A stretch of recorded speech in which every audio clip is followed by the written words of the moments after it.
Olá, muito boa tarde. Hoje encontramos novamente aqui reunidos para o estudo do livro Os Missionários da Luz, livro do espírito André Luiz, psicografado por Francisco Cândido Xavier. Hoje vamos estudar o capítulo 3, Desenvolvimento Mediúnico. Vamos estudar a primeira parte deste capítulo, porque como expliquei no início do estudo deste livro, este livro tem simplesmente 20 capítulos, mas são capítulos muito longos e não é possível conseguir falar sobre o estudo do capítulo por inteiro numa só sessão. Daí ocupar duas sessões e temos a primeira parte e a segunda parte. E então, meus amigos, como sempre, antes de iniciarmos o estudo propriamente dito, quero pedir ao nosso Mestre Jesus aumentou deste trabalho aos nossos guias espirituais, para que este momento seja de paz, de amor, de discernimento, para que o estudo corra da melhor forma. Obrigado, e que assim seja. Vamos então dar início ao estudo. Capítulo 3, Desenvolvimento Mediúnico. Mas antes, eu gostaria só de dizer umas palavras. Recordo que, sobre a questão do desenvolvimento mediúnico, recordo que segundo o Espiritismo, e que todos já sabemos isso, a mediunidade é uma faculdade natural e uma faculdade orgânica. Não é sobrenatural. E a mediunidade permite o intercâmbio entre o mundo físico e o mundo espiritual.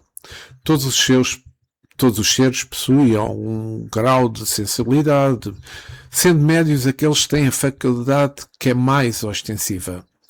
Deve ser educada, usada no bem, sem fins lucrativos, pois é uma capacidade inerente a todos os seres, funcionando como antenas ligadas à glândula pineal, como já estudamos, que captam vibrações dos espíritos desencarnados, tendo como objetivo o consolo, o amor, a educação e a propaganda das leis divinas, servindo como ferramenta de caridade e desenvolvimento moral. Sob sem fins educativos, como mencionei anteriormente, recordo o que Jesus disse: dai de graça o que de graça recebestes. Se relacionar mediunidade e mediunismo, a mediunidade educada é um instrumento de trabalho. E o mediunismo refere-se à prática indisciplinada, muitas vezes fruto de vaidade e de ignorância, que leva a assédios espirituais. Pois a mediunidade tem de ser realizada, ao ser realizada, tem que ter por base o Evangelho de Jesus e as suas leis morais. Então, vamos iniciar o estudo do capítulo. Os serviços particulares não proporcionavam anseio e não proporcionavam anseio a excursões dilatadas e frequentes em companhia de Alexandre. Entretanto, valia-me de todas as folgas nos trabalhos comuns. Havia sempre que aprender, e constitui enorme satisfação seguir o ativo missionário das atividades da comunicação. Hoje à noite, disse-me o devotado amigo, observará algumas demonstrações de desenvolvimento mediúnico. Aguardarei as instruções com interesse. No instante indicado, compareci no grupo. Antes do ingresso dos companheiros encarnados, já era muito grande a movimentação. Número considerável de trabalhadores, muito serviço de natureza espiritual.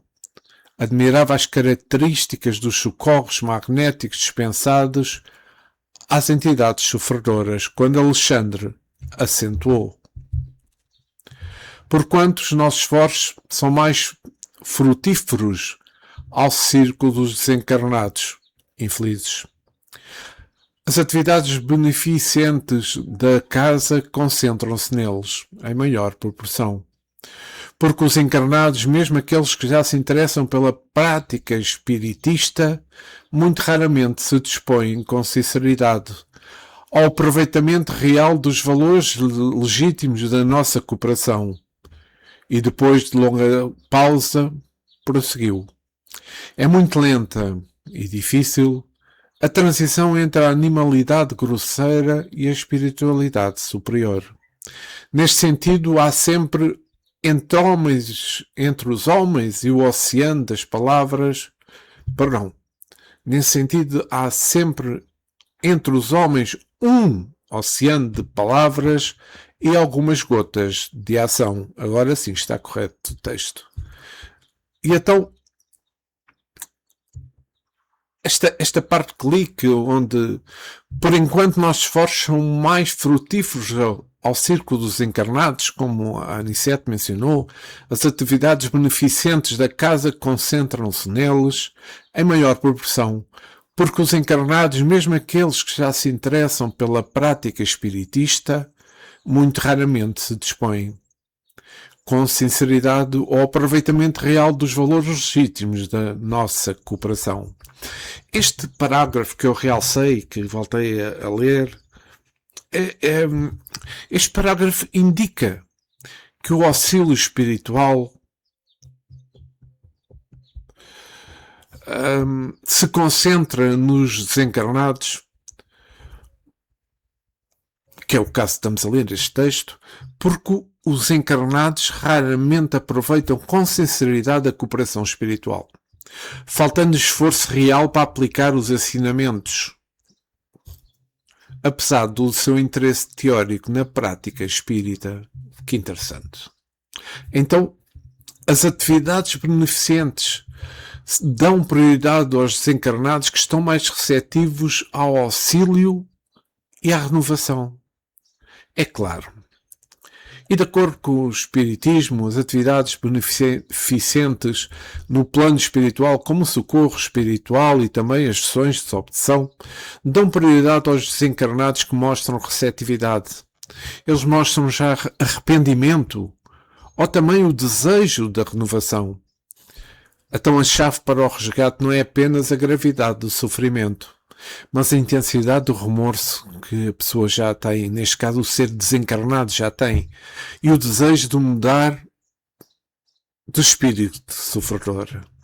Aqueles que reconhecem a sua dor e procuram ajuda são os primeiros a serem socorridos. É aquilo que o texto nos diz. Então o objetivo principal é a cura moral. E logo a reabilitação, ou seja, a renovação.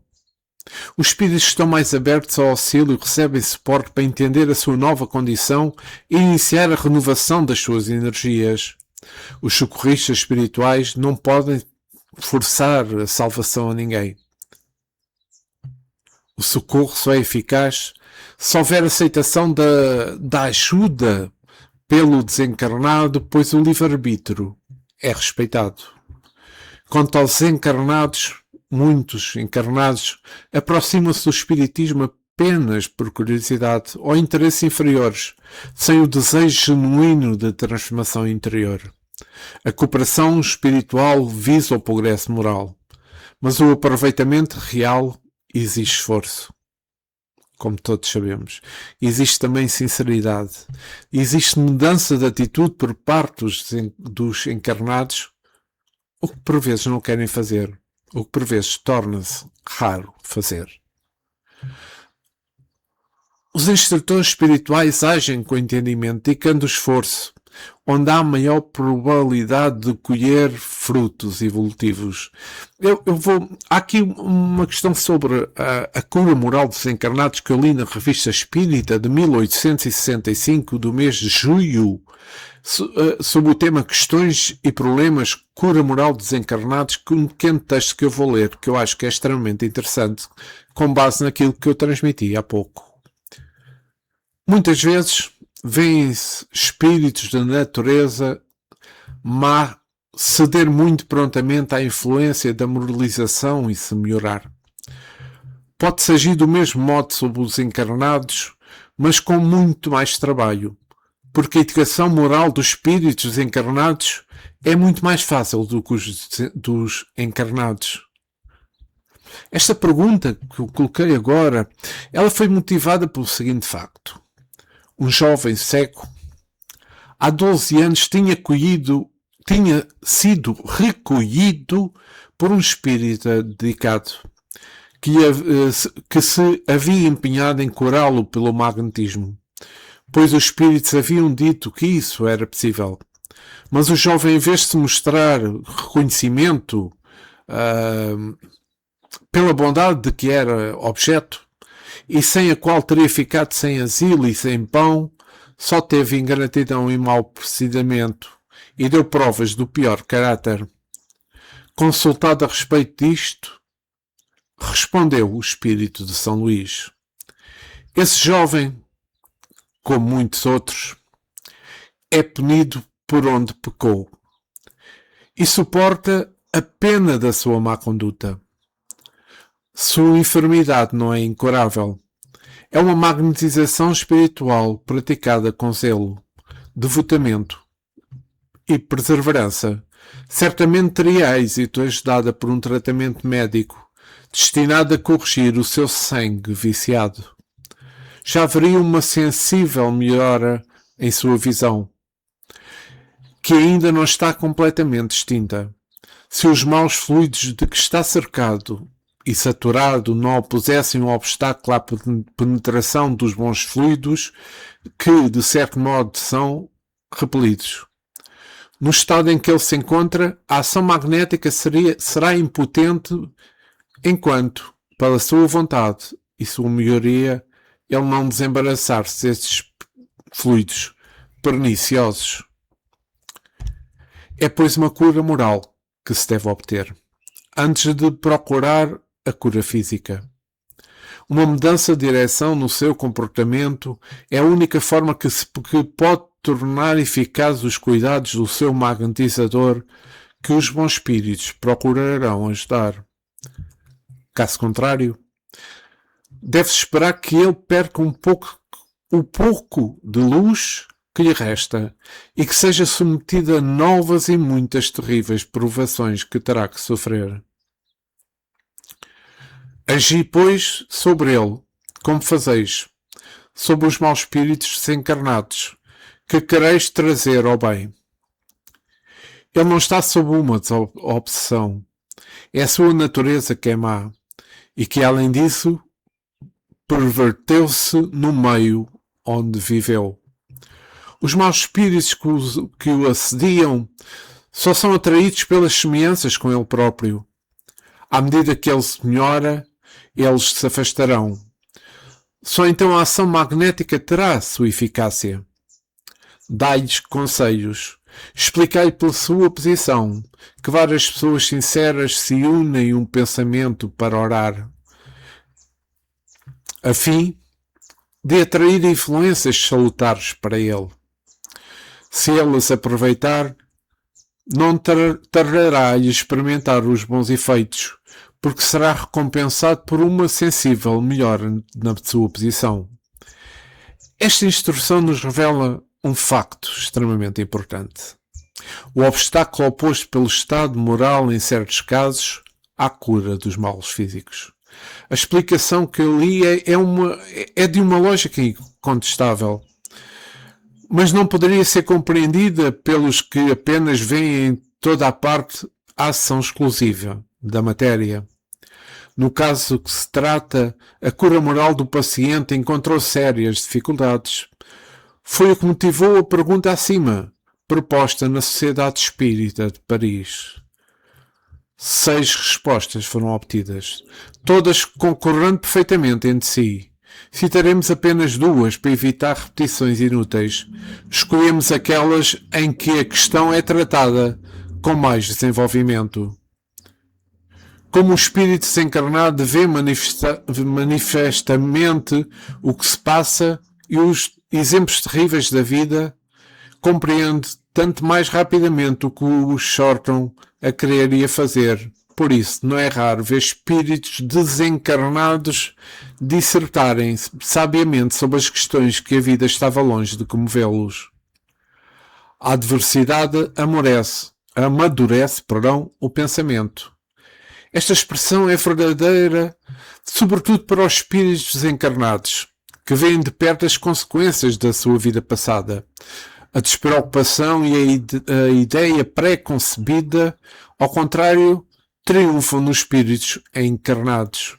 As soluções da vida e até os seus desenganos, dando-lhe uma misantropia por uma indiferença completa pelos homens e pelas coisas divinas. A carne lhes faz esquecer o espírito. Uns naturalmente honestos fazem o bem e evitam o mal. Por amor do bem, mas a vida de sua alma é quase nula. Outros, ao contrário, consideram a vida como uma comédia e esquecem o seu papel de homens. Outros, enfim, completamente empobrecidos e último degrau da espécie humana, nada vem além, nada pressentido, entregando-se como um animal aos crimes bárbaros e esquecem a sua origem. Assim, uns e outros são arrastados pela própria vida, ao passo que os espíritos desencarnados veem, escutam e se arrependem mais voluntariamente. Isto foi psicografado pelo Sr. Didier, médium, e transmitido pelo espírito Lamennais. A outra frase que eu achei bastante interessante nesta primeira parte que li: é muito lenta e difícil a transição entre a animalidade grosseira e a espiritualidade superior. Neste sentido, há sempre entre os homens um oceano de palavras e algumas gotas de ação. Então, o que é que quer dizer, quanto a mim, esta frase? Ninguém se torna espiritualmente evoluído instantaneamente. Trata-se de um processo de aprimoramento íntimo que requer tempo, reencarnações e esforço perseverante. A transição da animalidade grosseira para a espiritualidade superior é de facto descrita em diversos contextos fisiológicos e espiritualistas, especialmente pelo Espiritismo. E pelo Espiritismo podemos dizer que é como um processo, especialmente pelo Espiritismo, como um processo lento, árduo e repleto de desafios. Esta caminhada envolve a transformação dos impulsos instintivos e egoístas em sentimentos altruístas e sentimentos elevados. Segundo o Espiritismo, segundo a visão espírita, o Espiritismo não atinge a perfeição de uma forma rápida. Na sua origem, a vida é puramente instintiva, animalidade. E inteligência e moralidade se desenvolvem pouco a pouco ao longo das desencarnações. A transição é difícil porque o espírito precisa desapegar-se das suas sensações físicas, dos seus vícios que o prendem à matéria, como a sensualidade e o egoísmo. A edificação da alma, ela requer, como todos sabemos, disciplina. Ela requer educação, esforço perseverante e também um trabalho íntimo. Não é um processo rápido, pós-morte, mas uma conquista pessoal que se vai caminhando e conquistando. Nada se opera na natureza por transição rápida. A evolução da consciência é um processo ascendente e voltado para o interior que exige tempo e vivências. A superação dessa fase envolve uma abertura do coração, onde a paixão e o amor substituem a luta constante pela sobrevivência. Quando aqui no texto que eu realcei, nesta frase que eu realcei, está mencionado oceano de palavras. Este oceano de palavras, no meu entender, refere-se à dificuldade que a alma encarnada enfrenta para dominar os instintos primários, animalistas, animalidade, e os desejos egoístas, enfrentando conflitos internos enfrentando tentações. O desenvolvimento mediúnico no contexto deste capítulo é uma ferramenta para auxiliar nessa transição. Mas, como eu já disse, requer disciplina, educação, boa vontade, não sendo algo banal ou automático. A transição envolve superar o vampirismo devorador, que é a palavra certa, dos baixos instintos que nós ainda contemos, mudando o foco das sensações materiais para as vibrações mais elevadas do amor cristão. Logo, a transição representa, portanto, o desafio de educar as tendências do passado, superando o instinto animal para alcançar a consciência espiritual superior, que é o que todos nós ou superamos ou devemos superar. Como eu costumo dizer, nós somos espíritos internos. Não temos problemas de tempo. Continuando o nosso texto. Nesse instante, os primeiros amigos do plano carnal deram a entrada no recinto. Veremos hoje, exclamava um senhor de espessos bigodes, se temos boa sorte. Não tenho vindo com a assiduidade às experiências, comenta um rapaz, porque vivo desanimado. Há quanto tempo mantenho o lápis na mão sem resultado algum? É pena, respondeu outro senhor. A dificuldade desencoraja de facto. Parece-me que nada merecemos no setor do estímulo por parte dos benfeitores invisíveis. Acrescentava uma senhora de boa idade. Há quantos meses procuro em vão desenvolver-me. Em certos momentos sinto vibração espiritual intensa junto de mim. Contudo, não passo das manifestações iniciais. E aqui vou parar porque esta parte aqui que eu li é extremamente interessante. Torna-se bastante interessante e há aspectos que são de realçar, como por exemplo o senhor de bigode que entra na sala e diz: veremos hoje se temos sorte. Veremos hoje se temos boa sorte. Esta afirmação deste espírito encarnado que entrou na reunião mediúnica é de veras interessante. Boa sorte, disse ele.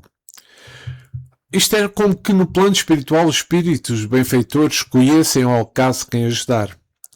E nós sabemos, segundo a doutrina espírita, os espíritos benfeitores não escolhem ao acaso quem ajudar. A assistência espiritual é baseada nas leis morais e espirituais organizadas, sendo as principais a lei da afinidade e a lei da causa e efeito. Porque o acaso não existe. A filosofia espírita realça e muito bem que o acaso não existe, pois todas as ações e encontros são frutos de um planeamento prévio ou consequências das escolhas anteriores, causa e efeito. E Kardec realçou isso realmente, que o acaso não existe, pois todo o universo segue as leis divinas perfeitas e uma rigorosa lei de causa e efeito.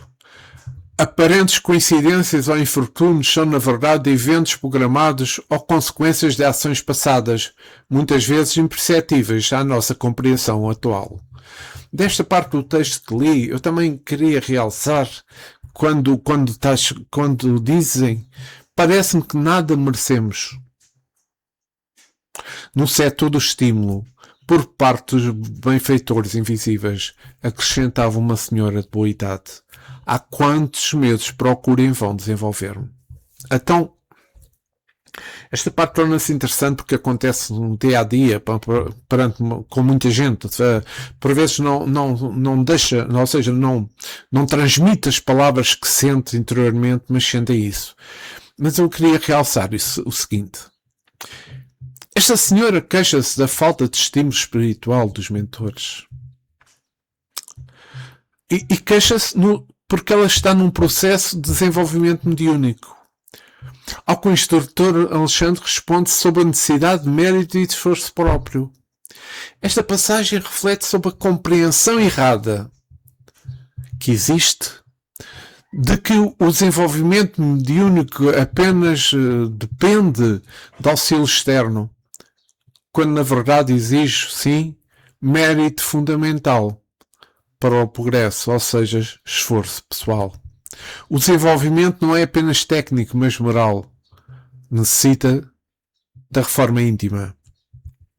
O tempo de aprendizado varia para cada ser. Paciência.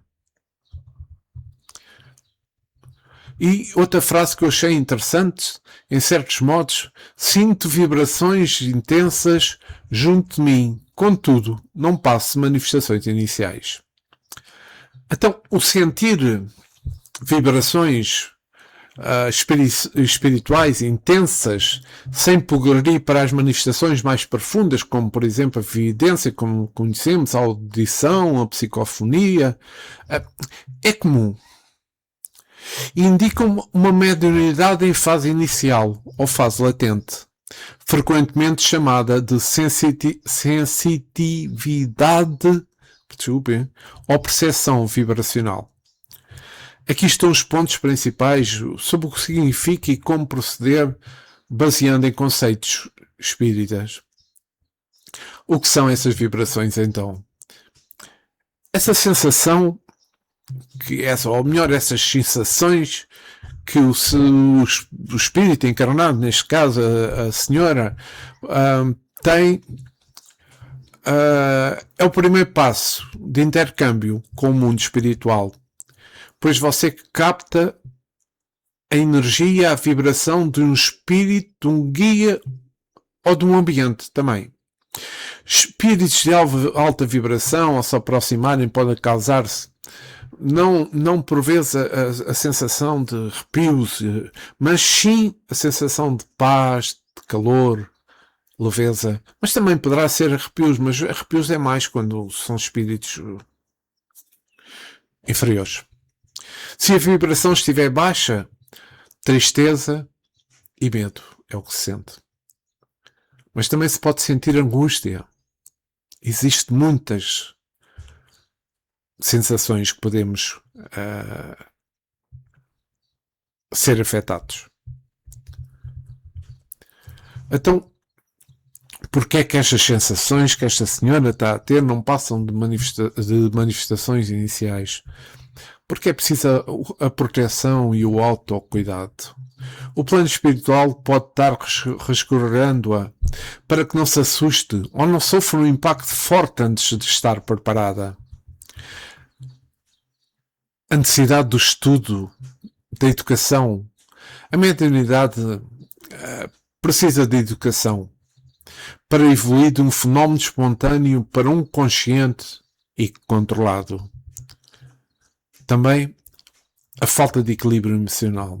As emoções descontroladas ou medo podem bloquear o processo completamente ao ser encarnado, impedindo que a energia se converta em uma comunicação clara, como deve ser.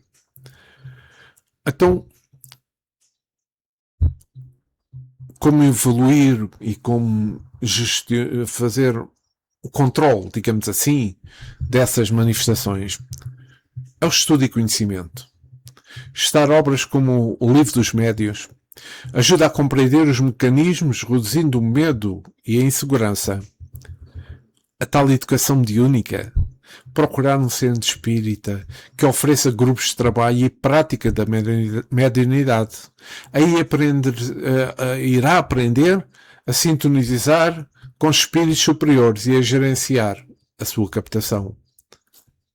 Elevar a sua vibração diária com pensamentos positivos, oração, meditação, caridade. Semeante atrai semeante.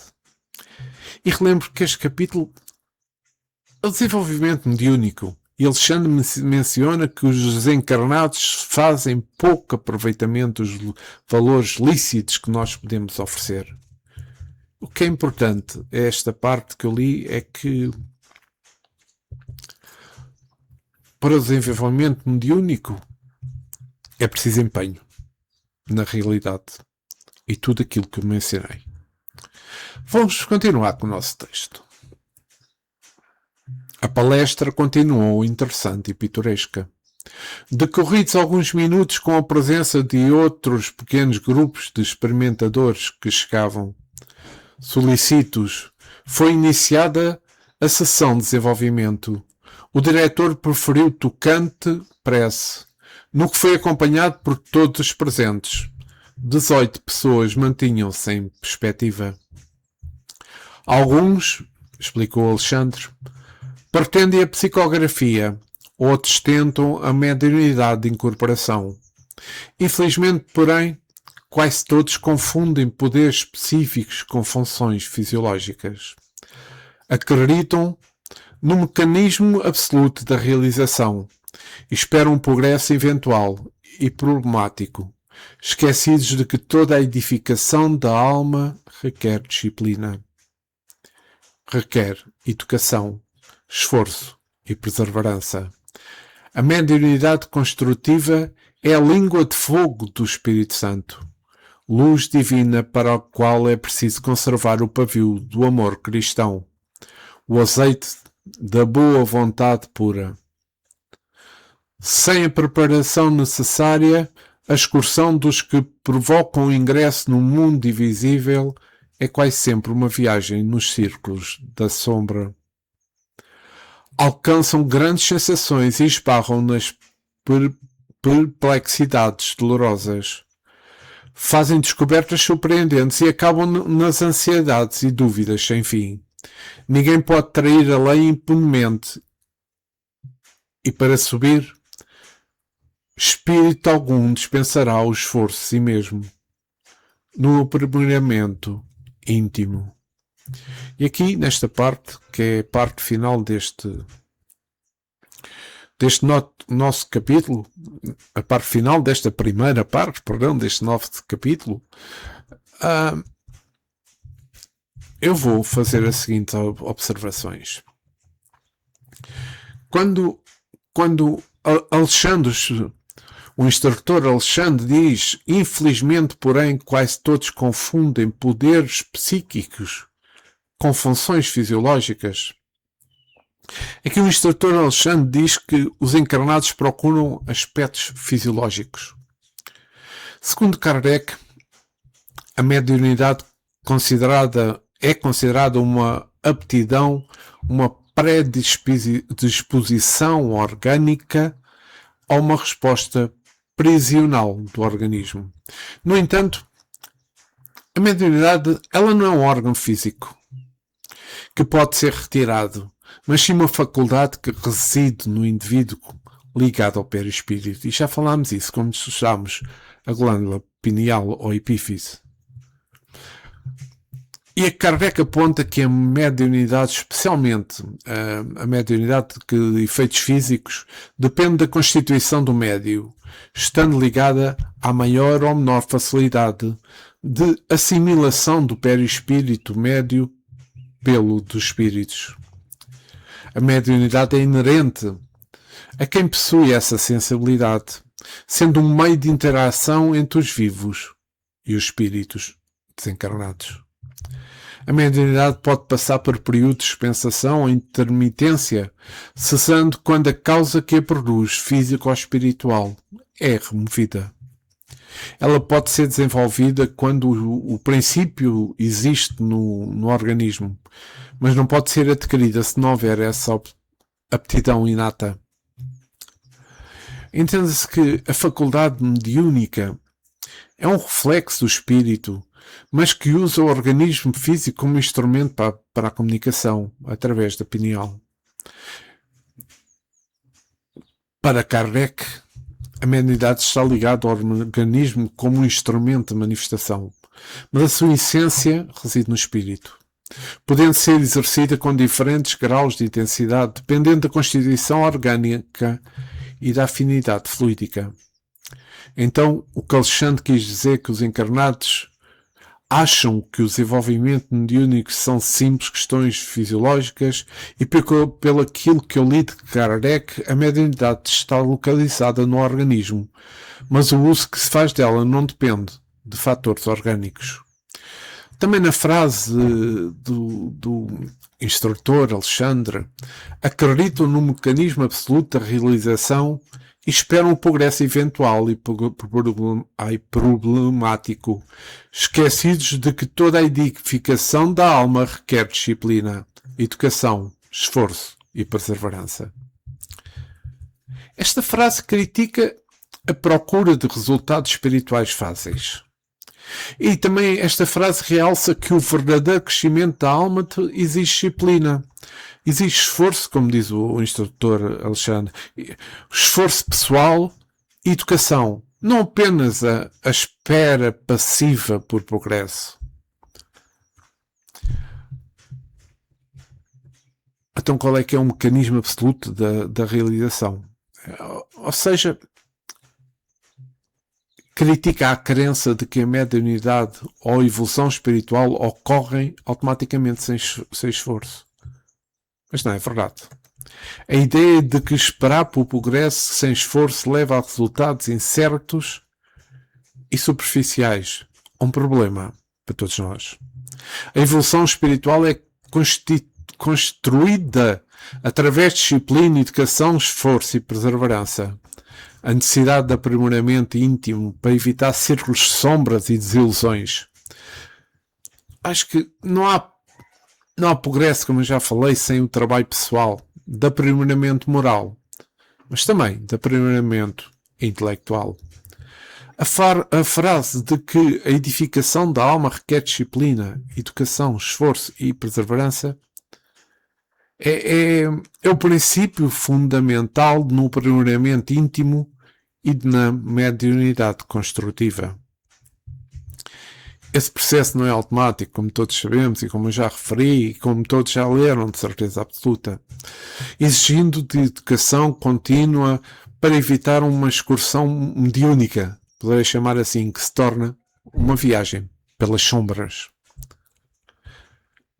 Então, necessárias a educação e a disciplina necessárias para libertar a mente das trevas, guiando-a para a luz de Deus, através do estudo, da reflexão e da escola de Cristo. E Kardec redefine que a mediunidade que transforma a humanidade não é apenas uma instrução intelectual, mas a educação moral, entendida como a arte de formar caracteres a adquirir,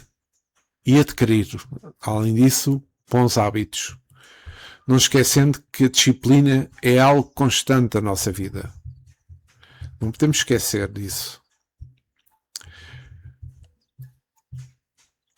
Então, também na frase, mediunidade construtiva é a língua de fogo do Espírito Santo, como diz o escritor Alexandre, luz divina para a qual é preciso conservar o pavio do amor cristão, o azeite da boa vontade.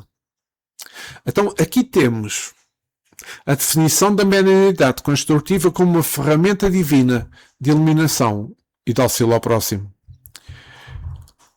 Aqui demonstra mais uma vez que existe preparo moral, amor, boa vontade, para evitar que o intercâmbio com o mundo espiritual se torne, como eu já disse, um caminho de sombras. No Atos dos Apóstolos, capítulo 2, onde se pode ler nos versículos e quando se completavam os dias de Pentecostes, estavam todos juntos no mesmo lugar. De repente veio do céu um estrondo, como de vento que soprava com ímpeto, e encheu toda a casa onde estavam assentados. E desapareceram repartidas tais línguas de fogo, que repousou sobre cada uma delas. Ficaram todos cheios do Espírito Santo, e começaram a falar em várias línguas, conforme o Espírito Santo lhe concedia que falassem. Língua de fogo simboliza a mediunidade como uma manifestação de luz.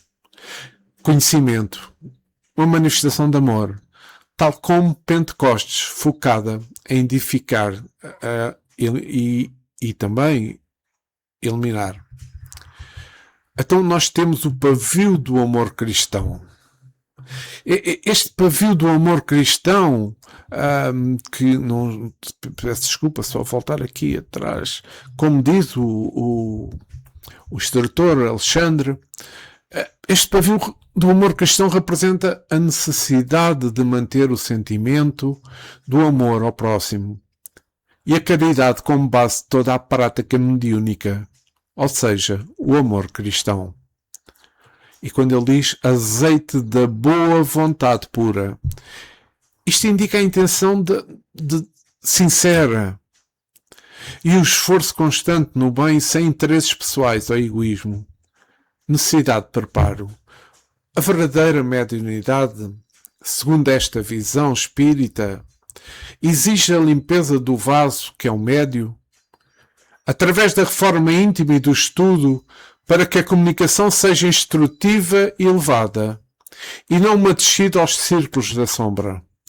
Resumindo, é um apelo à responsabilidade e ao aprimoramento moral, amor e boa vontade, para que a mediunidade sirva à luz.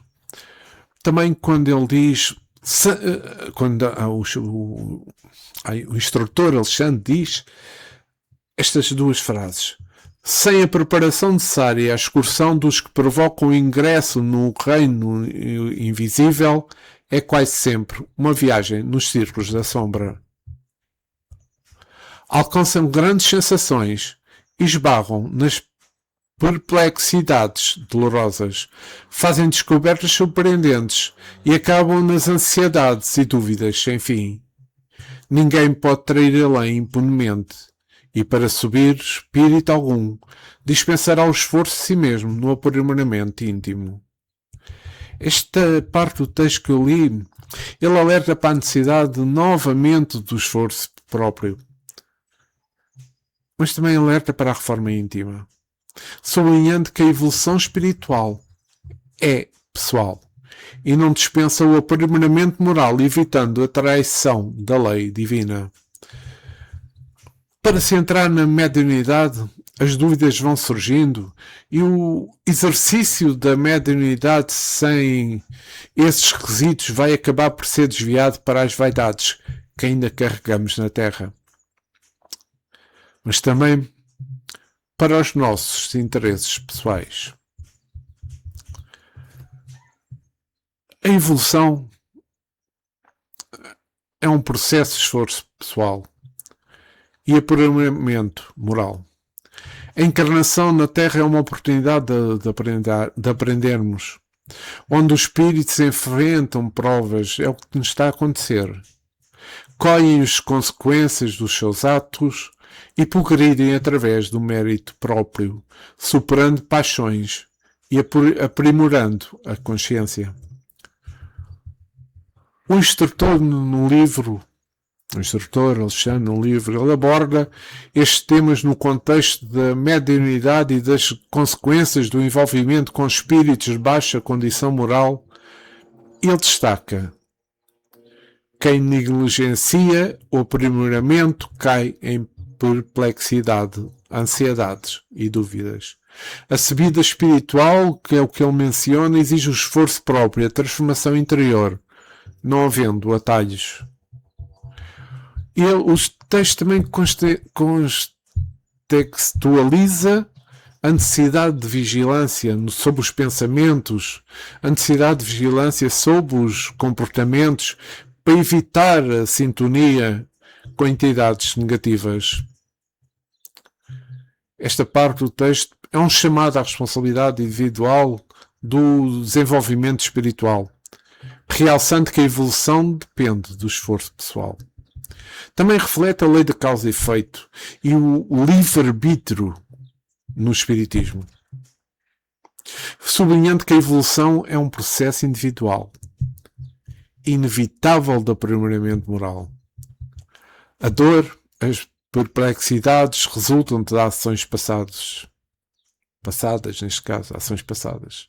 Enquanto o esforço próprio no bem É o único caminho para a ascensão espiritual. Quando alimentamos a vaidade, alimentamos o orgulho, as dúvidas sempre nos hão de perseguir. E termino dizendo que com o Espiritismo, Jesus é o caminho, a verdade e a vida. É esse o caminho que temos que seguir. E então, meus amigos, estamos prestes a chegar ao fim desta primeira parte do estudo do capítulo 3 do livro Missionários da Luz. Espero que tenha sido do vosso agrado este estudo, tanto como foi do meu, para poder transmitir-lhes aquilo que achava importante nas palavras que foram ditas tanto por André Luís como pelo instrutor Alexandre. Espero que tenha traduzido-las de forma correta para que haja um entendimento correto da parte de todos. Assim, meus amigos, chegamos ao fim deste estudo do dia 2. Mas antes quero agradecer ao nosso irmão maior, Jesus, ao mentor deste trabalho, aos nossos guias e aos espíritos amigos, por terem dado o esclarecimento necessário e permitindo esse esclarecimento no estudo que fizemos. Jesus, fiquei hoje e sempre conosco. Obrigado. E que assim seja. Que assim seja. Então, meus amigos, para a semana eu voltarei para o estudo para a continuação do estudo do capítulo 3, ou seja, a segunda parte. Espero que tenha sido do vosso agrado. Volto a dizer, tanto como foi do meu. Muita paz, muito amor, uma boa semana para todos. Com Jesus sempre junto de vós. Obrigado.